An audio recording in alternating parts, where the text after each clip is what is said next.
Good morning student. Today we will start mineral resources. So let's begin. Minerals are the naturally occurring substances created by the geological or natural processes. Minerals are usually solid and inorganic substances having a chemical formula and crystalline structure. More than 95% of energy are used by the mankind. 80% of industrial raw material and 70% of raw material used for agriculture production are derived from the mineral resources. Mineral resources are classified into two categories, which are metallic minerals and non-metallic minerals. Metallic minerals are those hard metals that conduct electricity and heat. For example, silver, chromium, nickel, copper, iron, gold, aluminium and zinc.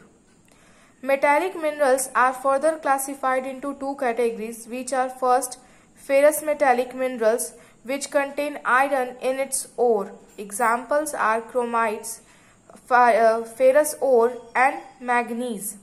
Second one is non-ferrous metallic minerals which doesn't contain ferric ions. Example lead, silver, gold, copper.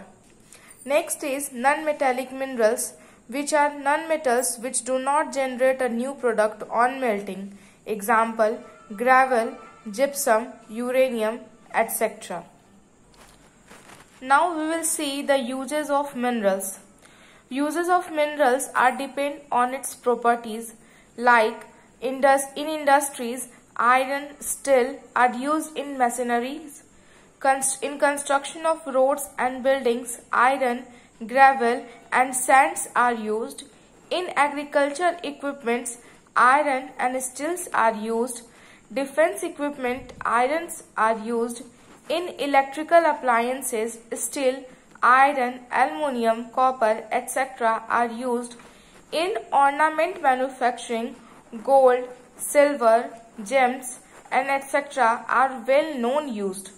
In food supplement, zinc, iron, calcium are used. In energy sources, petrol, diesel, coal are used, and are many more are there for the uses of minerals. Next, the conservation of mineral. Mineral can be conserved by the use of mineral in sustainable manner, developing methods and practicing recycling of metals, use of alternate substitute for the non-renewable resources so that we can conserve the renewable mineral resources. Next, technology advancement for profitable use of low-grade mineral ores. Now, the process or the steps of mining include various steps. So first steps is prospecting or surveying, which include identification of an area where a particular ore can be found.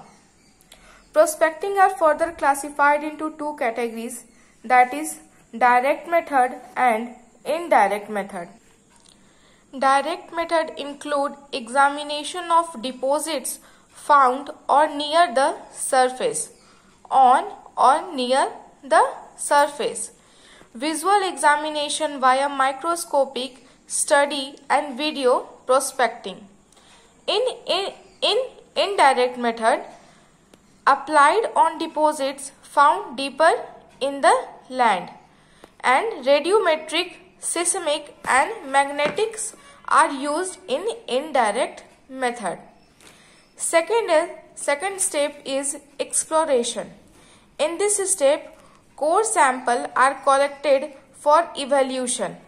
On the basis of grade, which is quality of the mineral deposit, and next weight of the mineral deposit, we can further move forward for the next step. Reserve estimation, that is value of deposits, is carried out to decide whether to abandon or to develop the deposit. Means the profit which we will decide if we are getting profit or not. Then we should decide if we have to abandon or stop this process or to further develop it to the next step. Next step is design and planning of mining site. Designing and planning stages begin upon determining to work on the site. This process involves use of studies that determine whether the project is safe, socially acceptable, environmental and economically familiar or viable. Next step include development. This stage of the mining process requires establishing a path to the mineral deposit. In order to even begin work, following arrangements are made.